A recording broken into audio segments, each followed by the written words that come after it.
To enhance public awareness and educate the community on responsible waste disposal and recycling, it is advocated to promote community engagement and educational campaigns. Encouraging the general public to adopt sustainable habits and actively participate in waste separation and recycling programs is crucial.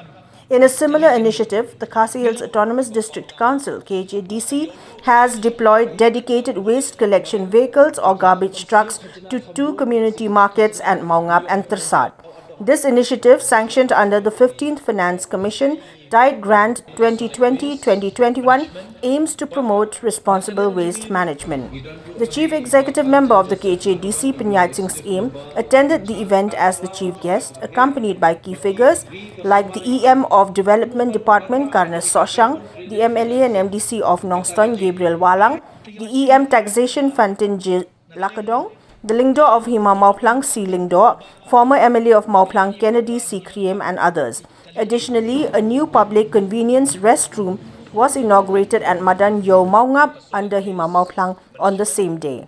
During his address to the gathering, CEM Khadc emphasized the importance of civic sense, specifically urging local vendors, shopkeepers, merchants and market commuters to benefit from the facilities provided by the council.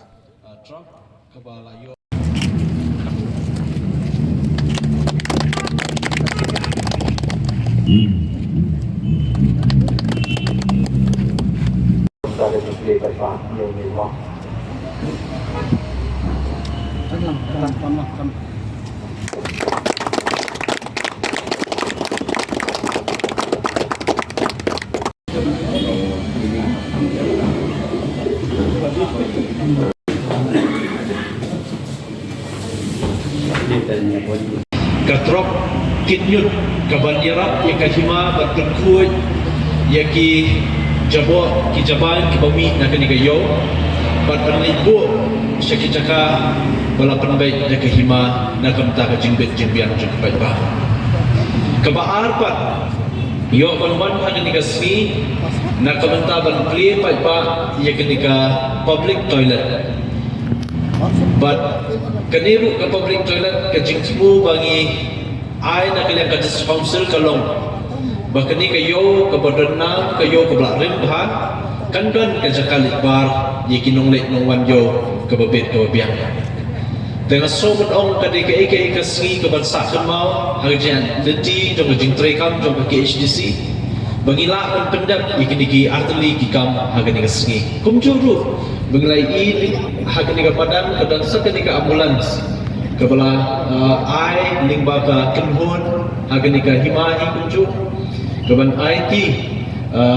nagawi ka kenhun syakani ka himaling ba kani ka project kaba la mang terpang de nasobat ong ba hajanman ki jinglang malaju asro bubun ki juekran ba uwe ma arteli gasin ngre hagani kasni hagaju kacakan hagaju madan nasoban ong uwe ma lightly gisim de layo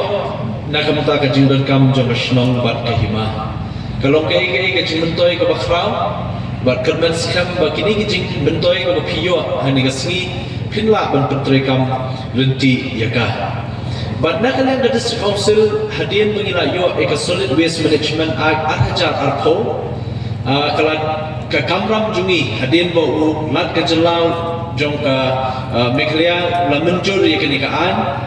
bala aibor hani ka district council ya ka ba ngin pet ngin khmi ya ki it ki hima ki shnong ki thau ha ka bidi ba ka khoi ka suba